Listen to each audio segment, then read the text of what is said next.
बर'नि जिउ दसे लायो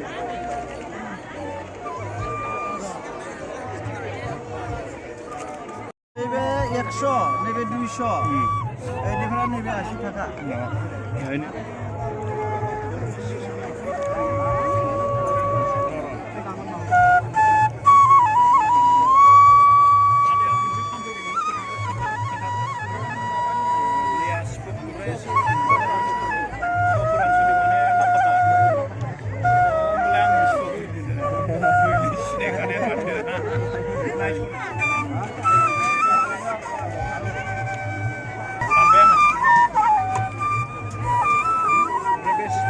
लोगोफोर जोबोद मोजां बर'नि नैबे आसार खान्थिखौ लाखिनो थाखाय बिथांमोना सिफुं फानदों बिथांमोना खायसे रेड होननानै बे सिफुंखौ गावनि आखाइजों बानायनानै बिथांमोना सिफुंखौ बानायदों नोंथांमोना नुनो मोनदों बेवहाय गोबां रोखोमनि बिथांमोना सिफुं दामदों बिराद मुहिनां तो जोंनि नैबे खायसे दामनो गोरों सुबुंफोरा बिबायदि दामनो गोनांथि लोगोसेनो बेखौ जों फोथांना लाखिनांगोन आरो बेवहाय बिथांमोना आखाइजों बानायनाय नैबे सिफुंखौ बिथांमोना बे जायगायाव फानफैदों नोंथांमोनाबो बिथांमोननि नैबे बानायनाय सिफुंखौ लांनो हागोन नोंथांमोना एक्जिबिशनाव जुदि दङब्ला नोंथांमोना फैनानै बेखौ लांफै आरो लोगोसेनो मोजां मोजां सिफुं नोंथांनो जुदि नांगौब्ला बिथांमोननो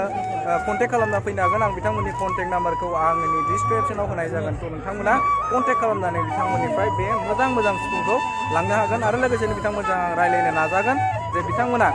माबायदि सिफुंखौ बानायो आरो लोगोसेनो बहा मोननाय जागोन बेखौ नोंथांमोननि सिगाङाव आं रायज्लायनो सानगोन सिफुं बानायगिरि बिथांखौ आङो गिबियावनो आंनि चेनेल जानानै बरायबाय दा नोंथाङा नोंथांनि सिनायथिखौ गिबियावनो होग्रोनो थाखाय आं खावलायदों आं जाबाय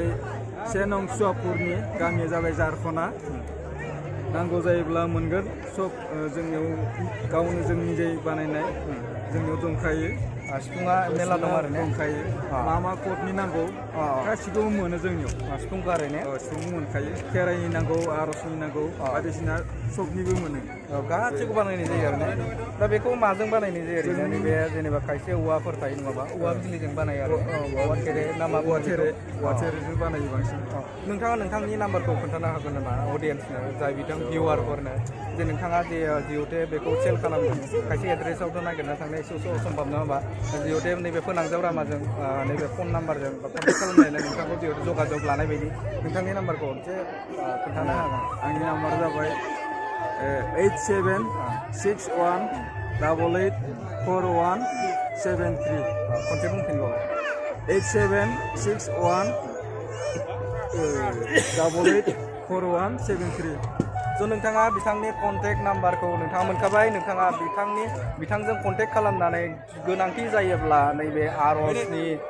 नैबे खेराइनि जायखिजाया नों सिफुं बिथाङा मोजां बानायो थ' नोंथांमोना बिथांमोनजों कन्टेक्ट खालामलायनानै नोंथांमोना नैबे सिफुंखौ लानो हागोन दा बाराबो दाम बुङाखै बिथांमोना बबा 100 बबा बिदिनो 200 बेनिफ्राय खम रेन्टआ बेसेबां ओरैनो 50 राङावबो नोंथाङा सिफुं मोननो हायो थ' लोगोफोर नोंथांमोननो जुदि गोनांथि जायोब्ला जाय बिथांमोना सिफुं बानायनो रोङा नाथाय दामनो रोंगौ थ' बिथांमोनखौ नैबे जायगायाव फैनानै नोंथांमोना बेखौ कालेक्ट खालामनो हागोन आरो बिथांमोनखौ कन्टेक्ट खालाम नोंथांमोनखौ आंनि चेनेलाव बुंनायनि थाखाय नोंथांमोनखौ आं गासिखौबो आंनि गोसो गोरबोनिफ्राय साबायखर बावबाय गोजोन्थों लोगोसेनो आं सासे आदाखौ आङो नैबे समाव आंनि चेनेल जाना बिथांखौ बरायबाय बिथांखौबो आं नैबे सिफुं फाननाय जायगायाव बिथांखौ लोगो मोन्दों बिथाङा नोंथांखौ आंनि चेनेलनि जानानै आंनि चेनेलाव नोंथांखौ बरायबाय थ' नोंथांनि सिनायथिखौ जास्ट होनो थाखाय आं गुरै खावलायबाय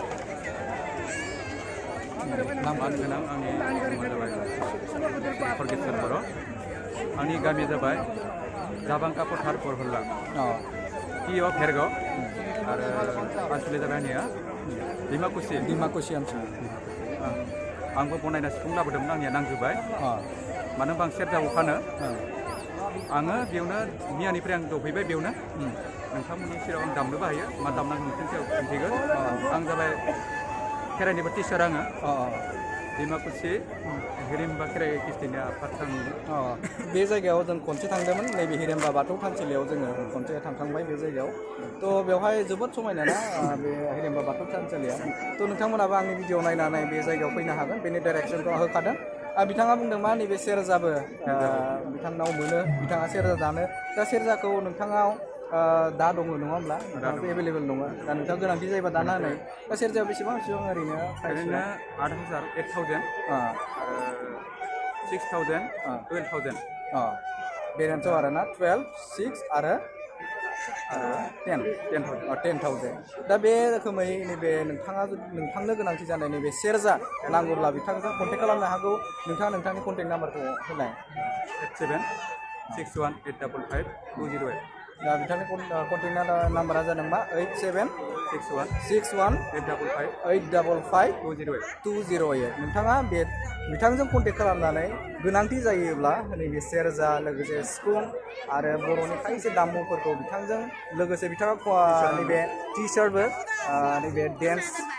मास्टार थामहिनबा नैबे हारिमुनि नैबे जोंनि क्रिस्टि बे मोसानायनि बिथाङा कचिंबो होयो थ' नोंथाङा जुदि कचिं लानो गोसोब्लाबो बिथांजों कन्टेक्ट खालामनो हागोन थ' नोंथांखौ आंनि चेनेल जानानै नोंथांखौ साबायखर बावबाय उनाव लोगो मोनगोन मिजिंथिनानै आरो नोंथांमोनखौ जाय भिउवार बिथांमोनखौ कन्टेक्ट खालामनानै गोनांथि जानाय खायसे मुवाफोरखौ लानो थाखाय खावलायबाय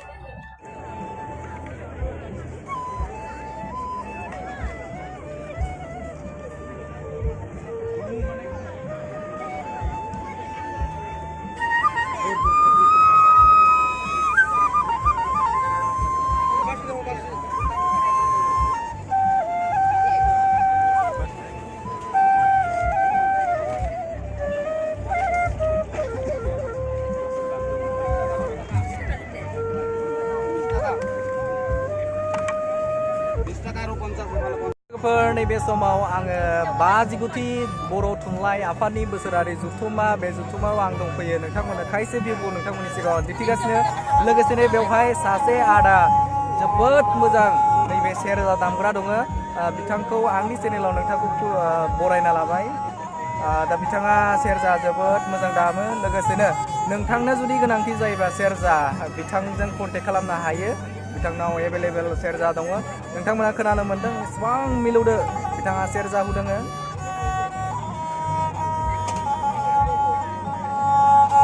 आं बिथांजों दान्दिसे सम रायज्लायनो सानदों नोंथांनि एसे सिनायथिखौ होनो हागोन नामा आंनि थाया रौता बर' बाजार आं बे रौता बर' बाजारनि गुदि गामि आं आलदाबारि आं नैबे बैसोसिम आङो उन्दैनिफ्रायनो सेरजा गावनो दानो आरो गावनो दामो आरो बेबायदिनो धोरोम बाथौ मेथाइफोरखौ सुजुबायनानै आङो बाथौ आर'जफोरखौ बेबायदिनो हेफाजाब खालामनानै बाथौ आर'जखौ दिहुननाय जायो आरो आंना मा गुलाम बर' नैबे जों सिबिगोन बाथौ धोरोम सुजुगिया आंनो आरो नैबे मोनाबिलि आर'ज सुजुनाया आंनो फिसा फिसौ लानानै बेबायदि सुजुनाया आंनि नामा गुलाम बर' बिथांनि मुंखौ आं खोनाबाय बिथाङा बुंदोंबा नैबे बाथौ आर'ज माखासेखौ बिथाङा सुजुनाय आरो बिथाङानो खायसे मिलौदो देंखोखौ बिथाङानो होदों आरो लोगोसेनो बिथांनाव नैबे सेरजा बिथाङा सेरजा दानफायो सेरजा दानो सेरजा आरो दामोबो लोगोसेनो बिथाङा नैबे समाव मेथाइबो खनो जोबोद माने इन्टारेस्टिं आरो लोगोसेनो नोंथांनो जुदि गोनांथि जायोब्ला सेरजा जुदि गोनांथि जायोब्ला बिथांखौ कन्टेक्ट खालामनो हागोन थ' नोंथांनि एसे कन्टेक्ट नाम्बारखौ खोन्थानो हागोन ना आंनि कन्टेक्ट नाम्बारा जाबाय 763884207 खनसे आरोबाव बुंफिननानै आंनि कन्टेक्ट नाम्बारा जाबाय 7638888 आरो 4207 थ' लोगोफोर नोंथांमोना मोनथिबाय जे बिथाङा गावनि कन्टेक्ट नाम्बारखौ होदों नोंथाङा बिथांजों कन्टेक्ट खालामनानै नोंथांनो गोनांथि जानाय नैबे सेरजा समायना सेरजा दाननाय नोंथाङा लांनो हागोन आरो लोगोसेनो बिथाङा गावनो जोबोद मोजां सेरजा हुनो रोंखागौ थ' नोंथांनो जुदि गोनांथि जायोब्ला नैबे कन्टेक्ट नाम्बाराव कन्टेक्ट खालामनानै बिथांजों नैबे सेरजा नोंथाङा लांफैनो हागोन थ' नोंथांखौ आंनि चेनेलाव बाथ्रा बुंनायनि थाखाय दान्दिसे फोरमायना होनायनि थाखाय साबायखर थाबाय साबायखर बावबाय नोंथांखौ गोजोन्थों आं दिनै नैबे आं बेखिनि मोगा मोगि लानो मोननायनि थाखाय आं बहुद खाफाल गोनां होननानै गावखौनो बुंना लाबाय गोजोन्थों आं नोंथांमोनखौ जोबोद बाख्नायबाय आरो नोंथांमोननो आङो हामलायनाय बावनाय